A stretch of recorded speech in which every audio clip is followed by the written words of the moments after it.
वंदे पुरुषोत्तमम।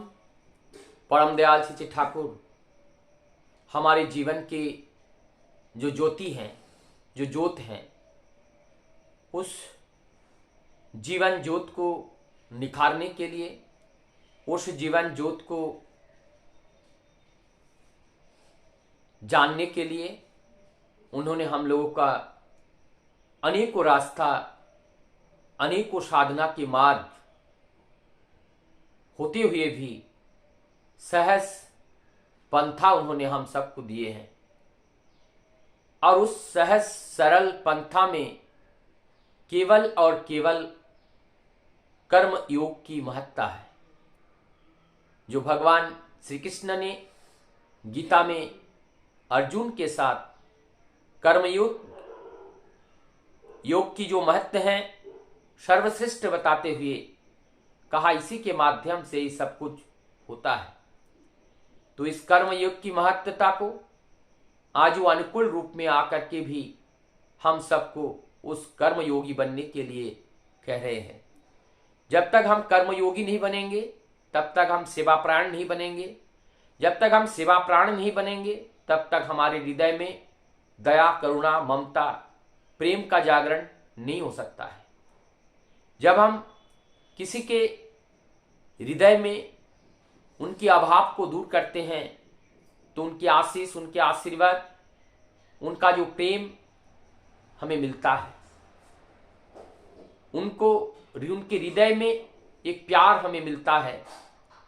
और वही प्यार धीरे धीरे हमारे अंदर बढ़ने लगता है। हमारे जीवन जब एक सेवा का मूर्ति होकर के नहीं उठता है, हमारा ये जीवन सेवा प्राण होकर के जब हम नहीं चलाते हैं, तो हम अपने जीवन में सुंदरता, हमारे जीवन में समृद्धि, हमारे जीवन का उन्नयन कोई कुछ भी संभव नहीं है।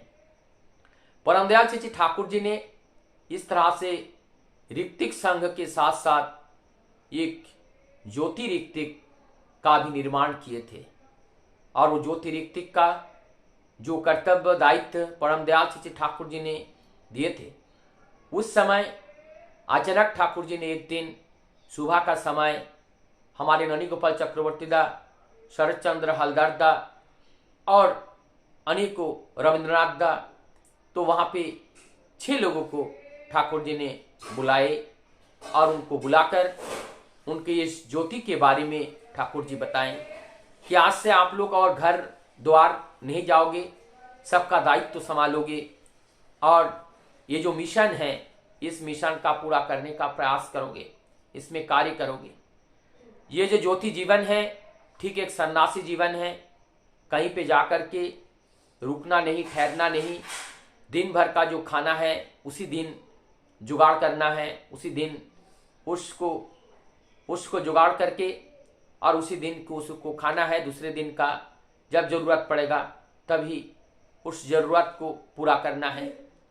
और दैनंदिन केवल जो ज्योत है, ज्योति ऋक्तिक का मतलब वही ज्योति जिसके अंदर और जो ऋक्तिक होते हैं उन्नति का उद्गाता, जो उद्गाता होते हैं, उन्नति के पथ पे ले जाने वाला जो ऋषि हैं, उन्नति के पथ दिखाने वाला वही ऋषि हैं।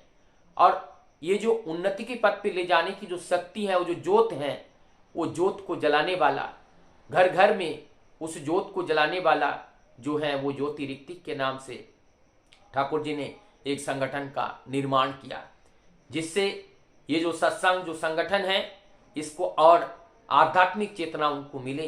परम दयाल श्री ठाकुर सुबह शाम ज्योतियों के साथ बैठते थे और आध्यात्मिक तत्व चर्चा में विलीन रहते थे।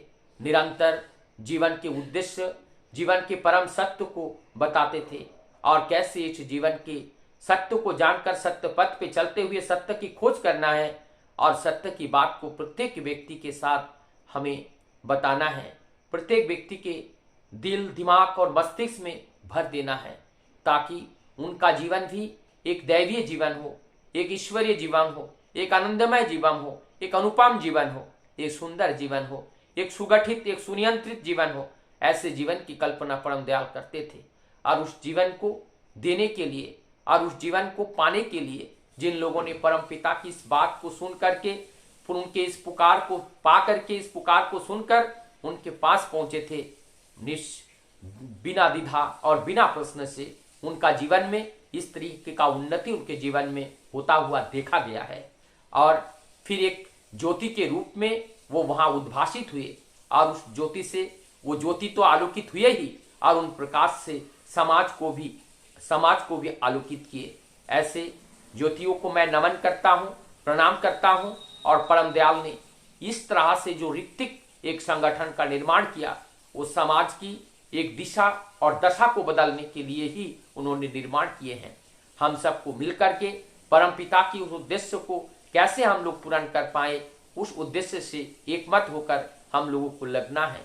और जब तक हम एकमत होकर नहीं लगेंगे तब तक इस कार्य को संपादन नहीं कर पाएंगे।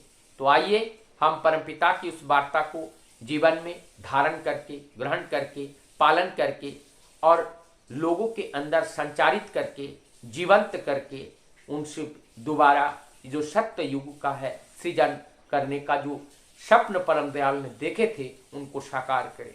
वंदे।